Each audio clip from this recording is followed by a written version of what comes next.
రక్షించుకోవచ్చు కదా దేవుడు తన్ని తాను. ఏ దేవుడు మనం దేవుడు అంటున్నవాడు వాడు రక్షించుకోలేనివాడు మన్నేం రక్షించుకొస్తాడు? ముందు వాడు కాపాడుకున్నాను. నేను వచ్చి దీపం పెట్టకపోతే వాడికి దీపానికి కూడా గతి లేదు, వాడికై వాడు వెలిగించుకోలేదు. మనం ఊళ్ళో ఉన్న గుడ్డి ముసల్ని కూడా లేవలేకుండా పోయినా ఎట్లా కష్టపడి వచ్చిన దీపం వెలిగించుకోగలదు. వెంకటేశ్వర స్వామి వెలిగించుకోగలడా? నేను వెలిగించాలి అంటే నేను దీపం పెడితే వాడు దేవుడు, వాడు వెలిగించుకుంటాడు. నేను అలంకారం చేస్తే వాడు అలంకరించుకుంటాడు. నేను దండం పెడితే వాడు నన్ను ఆశీర్వదిస్తాడు. నేను చేస్తే చేయించుకునేవాడు వాడు గొప్పవాడా, నేను గొప్పవాడు? నేను నువ్వు ఉన్నావు అని చెప్తే వాడు ఉన్నాను అంటున్నాడు, కానీ వాడు ఉన్నాడని చెప్పేవాడిని కూడా నేనే. అవునా కదా చెప్పండి? నువ్వు ఉన్నావయ్యా అని చెప్పేది ఎవడు? నేను. కాబట్టి దేవుడు ఎక్కడున్నాడు అని అడిగిన ప్రశ్నకి మీరు ఎవరినన్నా అడగండి, వాళ్ళని పిలుచుకురండి కావాలంటే, నేను సమాధానం చెప్తాను. మీరు చెప్పలేకపోతే దేవుడు ఎక్కడున్నాడు అని అడిగితే కైలాసంలో వైకుంఠంలో లేడు, వాడు నీ బుద్ధిలో ఉన్నాడు.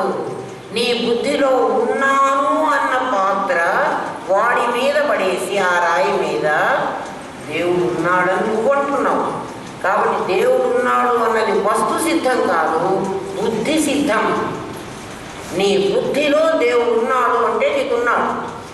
దేవుడు లేడు అంటే నాస్తికులకి దేవుడు లేడు, అయినా వాళ్ళు కూడా మనలాగే పుట్టుతున్నారు, మనలాగే పెళ్ళిళ్ళు చేసుకుంటున్నారు, మనలాగే డబ్బులు సంపాదిస్తున్నారు, మనలాగే చచ్చిపోతున్నారు. మరి దేవుడు ఉన్నాడు అన్న వాళ్ళని దేవుడు కాపాడుతూ, దేవుడు లేడు అన్న వాళ్ళని కాపాడకుండా చంపాలి. కానీ ఉన్నాడన్న వాడిని చంపుతూనే ఉన్నాడు, లేడన్న వాడిని చంపుతూనే ఉన్నాడు. అవునా కదా? మీరే ఆలోచించండి. మరి ఆ ఉపరివాల కైలాసంలో వైకుంఠంలో ఉన్నాడన్నవాడు ఉన్నాడా లేడా? యమధర్మరాజుని వాడు నచికేతుడు జీవుడు ఉన్నాడా లేడా అని అడిగాడు. మనము రామనాథం గారి శిష్యులందరూ దేవుడు ఉన్నాడా లేడా అని అడుగుతున్నాం. ఉన్నాడా లేడా? నిజంగా వీళ్ళందరూ అంటున్న దేవుడు లేడు,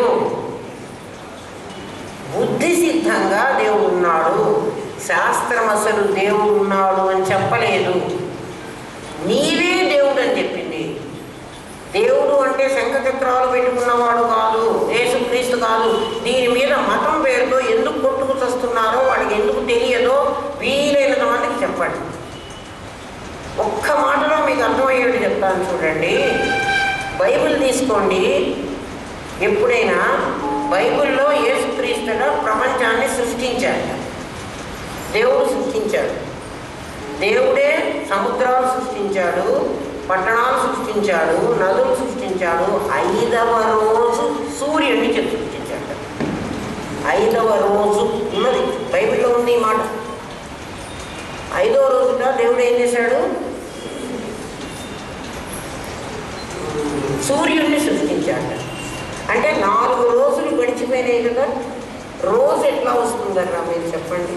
రోజు రావాలంటే సూర్యుడు ఉంటేనే కదా రోజు వచ్చేది. విశ్వాంతరాళంలో సూర్యుడు అనే ఒక గోళం, దాని చుట్టూ భూమి అనే మరొక గోళం తిరుగుతూ ఉంటే ఒకవైపు తిరిగినప్పుడు పగలు, మరొక వైపు తిరిగినప్పుడు రాత్రి ఏర్పడతాయి. ఆ రాత్రింపగళ్ళు ఏర్పడితే ఒక రోజు అని లెక్క. 4 రోజులు ఎలా గడిచినాయి వితౌట్ సూర్య? 5వ రోజు కదా ఆయన సూర్యుడిని సృష్టించాడు. అప్పటి నుంచి రోజులు మొదలవుతారు. అందుకే బైబిల్లో చూడండి, దట్ ఐ యామ్ దట్ అంటాడు. అది నేను, దట్ త్వమసి. ఆ లిరిక్స్ దీంట్లో రాస్తాడు, ఇటాలియన్ స్పీచ్లో, ఆ లాంగ్వేజ్లో. ఏ బైబిల్లోనో ఉంటుంది చూడండి ఆ మాట. అంటే ఈ జీసస్ క్రైస్ట్ చెప్పింది కూడా ఇదే. వీళ్ళు సృష్టించుకున్న పిచ్చి సృష్టిలు ఉన్నాయే, అవన్నీ క్రిస్టియానిటీ అనే మతం పేరుతో ప్రచారం చేసుకుంటున్నారు. మా మతం చాలా గొప్పది, మీకు డబ్బులు ఇస్తాము, మీకు పేర్లు మారుస్తాము, ఏదో చెప్తున్నారు. ఈ పిచ్చి వాళ్ళకి ఈ మతం గురించే తెలుస్తావు, ఇంకా ఆ మతం గురించి ఏం తెలిసొస్తుంది. వీళ్ళందరూ మతాలు మారిపోతున్నారు. మతం పేరుతో కొట్లాడుకుని ఈ మతం ఆ మతం, హిందువులు ఇగో రాజకీయ నాయకులు కొట్లాడుకుంటున్నారు కదా, మనం చూస్తున్నాం కదా. అందరికీ పవరే కావాలి. నిజంగా దేశం ఎవరికి అక్కర్లేదు, దేశానికి నిజంగా సేవ ఎవరు చేయదు. ఆ రకంగా తయారైతే మతం అంటే తెలియకుండా, మతం అంటే భగవంతుణ్ణి తెలుసుకోవడానికి మార్గం, ఒక వే. ఏ దారి ద్వారా నీకు నిజంగా దేవుడు ఎవడో తెలుస్తాడో ఆ మార్గాన్ని మతం అన్నారు. అంతేగాని నేను హిందూ మతం, నువ్వు ఇస్లాం మతం, వాడు క్రైస్తవ మతం, ఇంకో పారసీ మతం, ఇంకో సిక్కు మతం, పైగా అన్ని మతాలు ఒకటి. అన్ని మతాలు ఒకటంటే అవుతాయిరా. ఢిల్లీ వెళ్ళే దారి వేరు, మనం ఇక్కడి నుంచే పోతాం. అన్ని దారులు ఒకటే అనుకుని ద్రోణం దారి పడితే, నందకుడుగురు దారి పడితే, ఆత్మగురు దారి పడితే తలా ఒక దారి అవుతుందా, అన్నీ ఒక దారి అయిపోతాం. అందరం ఒక చోటుకి రీచ్ అవుతామా? మనం ఇక్కడి నుంచి బయలుదేరాము, ఆ బళ్ళారి చౌరస్తా దగ్గరికి వెళ్ళి బళ్ళారి దారి పెట్టాము. ఒకటి కారు అడిపోయింది, ఇంకోటి కారు డోర్ వైపోయింది, ఇంకోటి కారు సిటీలోకి వచ్చి ఆ నుంచి నందేరు వైపోయింది, ఇంకొకటి కారు ఆత్మకూరు వైపోయింది. మనం అందరం రాత్రి 12 ఏళ్ళకి ఒక చోటు చేరుతామా? ఎక్కడికి చేరుతాము? ఎవరి దారి వాడి ఎక్కడికి పోతామో తెలియదు. మరి అన్ని మతాలు ఒకటి అవుతాయి. ఒకవేళ ఒకటి కావాలంటే ఒక్క దేవుడి దగ్గరికే ఈ మతాలన్నీ. కొండ మీదకి పోతాం అనుకోండి, ఇదో దారి అదో దారి, ఇదో దారి, కొండ ఒకటే. లక్ష్యం ఒకటి పెట్టి నువ్వు ఈ దారిలోంచి పోయినా అక్కడికే చేరుతావు, ఈ దారిలోంచి వచ్చినా ఇక్కడికే చేరుతావు అంటే అది కరెక్టే. లక్ష్యమేమో వాడు అల్లాయే దేవుడు అంటాడు. పోనీ నాయన నీ అల్లాకి, నా క్రీస్తుకి, నా రాముడికో కృష్ణుడికో ఒకడికే ఈ పేర్లన్నీ పెట్టామని అనుకుంటాను కాసేపు అంటే అన్నట్లు ఒప్పుకోరు.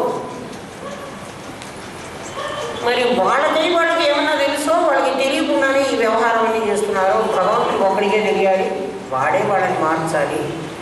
మనం ఏం చేయలేము. బాగా అర్థం చేసుకోండి. మన వరకు మనం మార్గానికి ప్రయత్నం చేసండి. ఇంకొకళ్ళు ఎవరైనా చెప్తే వాళ్ళకి చెప్పగలిగిన స్థితిలో మీరు ఉండండి. ఎప్పుడు మీరు అట్లా ఉండగలరు? మీరెవరో మీకు స్పష్టంగా తెలిస్తే మీరు ఉండగలరు. మీకు హాఫ్ నాలెడ్జ్గా తెలిస్తే మీరు ఉండలేరు. అర్థమైందా? రేపు చెప్పుకుందాం. ఇవాటికి కొంచెం క్లారిటీ వచ్చిందా? రోజు రోజుకి కొంచెం క్లారిటీ వస్తున్నదే. మన నీళ్లు చిల్లగింజ వేస్తున్నాం, నీళ్లు మురికి నీళ్ళే. చిల్లగింజ వేస్తే ఆ లోపల ఉన్న మురికంతా అడుగుకి సెట్ అవుతుంది, పైకి తేట నీళ్ళు వస్తాయి. అయితే తేట నీళ్ళు రావాలంటే ఇంకా కొన్ని రోజులు రావాలి. ఇదివరకటి కంటే మీకు గురు పూర్ణిమ రోజు చెప్పిన పాఠము లలితా సహస్రనామం, సాంఖ్యయోగం, కఠోపనిషత్తు, తర్వాత ఇప్పుడు చెప్పే పాఠం, ఈ మొత్తం కనుక మీరు మళ్ళీ వినగలిగితే ఖచ్చితంగా మీకు క్లారిటీ వస్తుంది. నాకు తెలియలేదు అన్న మాట ఇది రాదు. నేను ఇంకా చెప్పలేదు అనేది నాకు కూడా ఉండదు. అయితే మీరు ఎప్పటికప్పుడు మేము ఎంత చెప్పేశాను అంటున్నారు, మళ్ళీ ఇంకా చెప్తున్నారు. నేను ఇంకా ఏం చెప్పడం లేదు, దాన్నే బలపరుస్తున్నాను. ఒకసారి ఫ్లోరింగ్ వేసేసిన తర్వాత వాడు ఆ మార్పుల మీద మళ్ళీ పాలిష్లు చేస్తుంటాడు ఒక గ్రైండర్ పెట్టి. ఎందుకు వాడు అన్నిసార్లు చేయాలి? దానికి వాడనుకున్న షైనింగ్ రావాలంటే వాడు మళ్ళీ ఆ గ్రైండరు పెడుతూనే ఉండాలి. అంతే నేను చేస్తున్నా. మా గురుదేవుడు అనేవాడు నేను అంటున్నా అనుకుంటున్నానమ్మా అని, నేను బండలకి పాలిష్ చేసుకుంటున్నాను. అంతే ఏం స్వస్తి ప్రయాభ్య పరిపాలయంతాన్యాయేన మార్గేణ మహిమహేష. ఓ బ్రాహ్మణేభ్య శుభమస్తు నిత్యంలోగా సమస్తా సుఖినో భవంతు. ఓం పూర్ణమదః పూర్ణమిదం పూర్ణాత్ పూర్ణముదచ్యతే పూర్ణస్య పూర్ణమాదాయ పూర్ణమేవావశిష్యతే. ఓం శాంతి శాంతి శాంతి.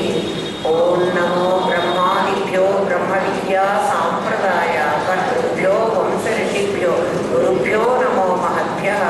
సర్వోపద్రవరహిత ప్రజ్ఞానఘనః ప్రత్యగర్తో బ్రహ్మైవ అస్మి బ్రహ్మైవ అస్మి బ్రహ్మైవ అస్మి. 10 నిమిషాలు ఎక్కువ తీసుకున్నానమ్మా, మానడానికి వీలు కాలేదు.